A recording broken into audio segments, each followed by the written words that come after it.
بص بقى يا حمزه، ده بعد ساعتين. شيل ايدك، شيل ايدك انت. بص ده بعد ساعتين، شفت تقيل ازاي؟ شوف. ينفع بقى. بس احنا بقى ايه، قبل ما نحطه في الازايز نقلبه كده، وقبل برضو ما نستعمله نقلبه في الازازه. شفت تقيل ازاي وجميل وريحته جميله جدا. تعال بقى ما نعبيه في الازايز كده ونشوف هياخد معانا كام ازازه. ينفع. شاطر يا حموزه. يلا نحط بقى في قلب الازازه. ايوه كده، امسكها.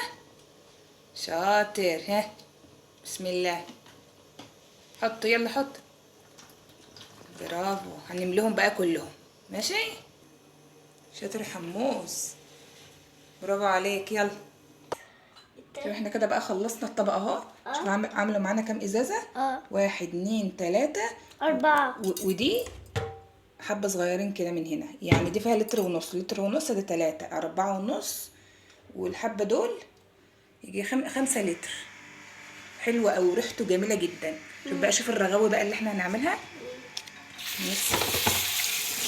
انا مش هحط حاجه دي، بس ايه، وارجع عليا البواقي بتاعت الطبق. شوف الرغاوي هنحط فيها الفوطه بتاعت المطبخ اهي. شوف الرغاوي وجمالها. راكي حموز، حلو. شوف الرغاوي، انا ما حطيتش حاجه اهو. وكبش عليه بقى ميه. شوف يا بولا، كبش عليه بقى ميه. شوف الرغاوي وجمالها والريحه.